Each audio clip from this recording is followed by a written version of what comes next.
Home recording has come a very long way from the old days of the 4-track cassette recorders like the Yamaha MT44 that I had back in the early 80s. But even before I had that machine, I would take 2 Radio Shack Realistic cassette recorders and I would record to one while playing back my previous recording from the other.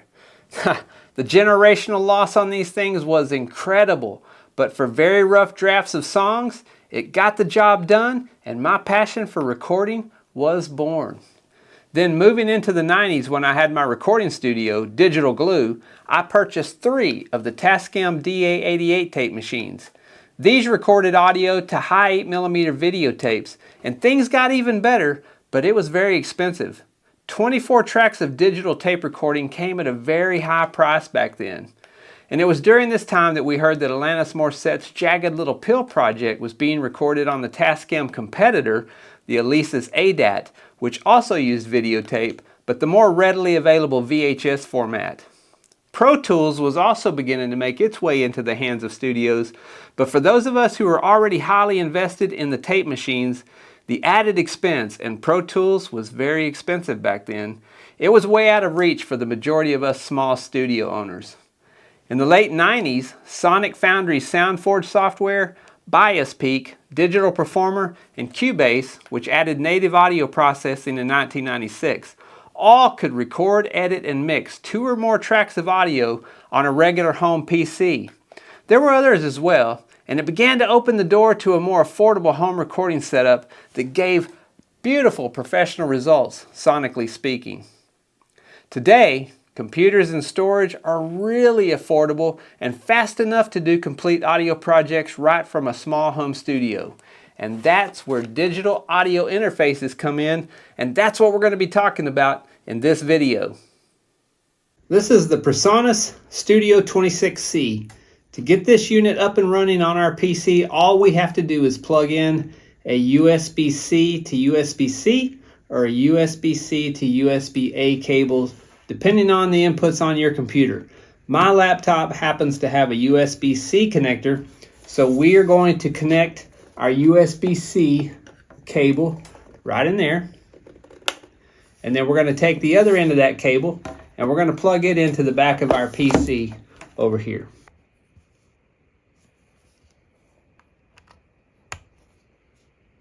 Once you have this unit connected to your laptop or PC, you will know that it's working and getting power because it has an indicator light here on the USB letting you know that it has power.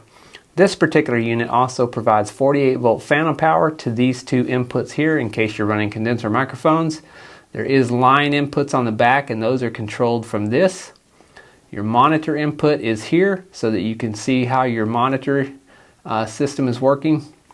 It also has 2 analog inputs that both accept XLR or 1/4 inch inputs, and once we connect something into these you will see an indicator here letting you know that you're getting signal, and I will show you that as soon as we plug something into this. Now I have a guitar plugged into this unit, and whenever I start playing you'll see that the signal indicator here is letting me know that I got a signal, and you will also see the signal on the recording software. I'm using Adobe Audition for this example. This unit does come with its own studio software that you'll be able to use. A lot of these things work the same way with the exception of some of the plugins and different things that you can get into them natively. But I'm going to be showing it to you on Adobe Audition today. And if you see on Adobe Audition, you can see my signal there when I play. And you can also see the indicator here. I'm doing what I can to stay out of the red. If I turn this signal up here, you can see that I'm kind of getting off into the red. I do not want that. I want to stay where it's getting into the yellow, but it's not getting too much into the red.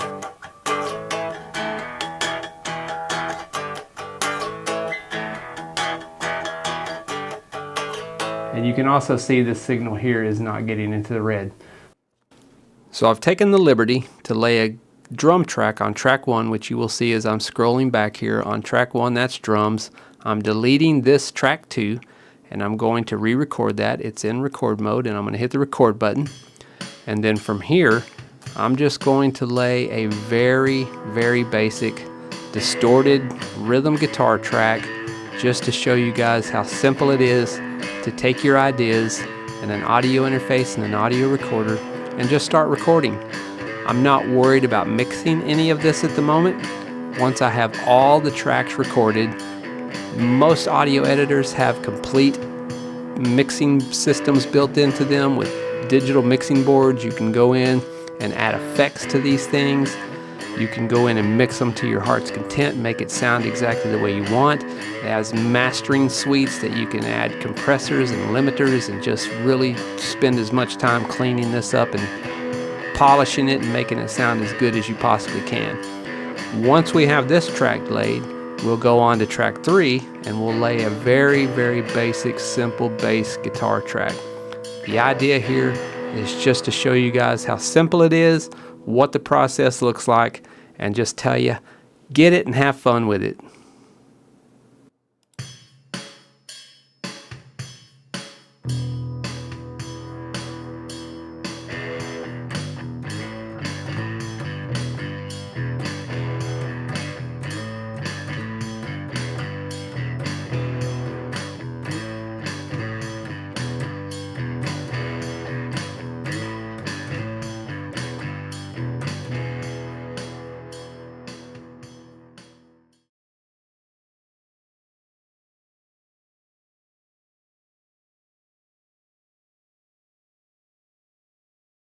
And that is just how easy it is to get audio from an interface into your laptop or PC.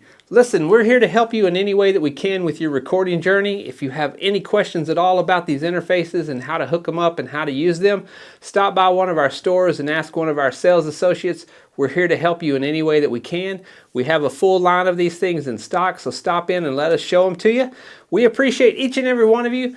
Thanks for watching the video, and if you have any questions, visit us at intunemusic.com or stop by one of our stores. Thanks so much. Have a wonderful day, everybody.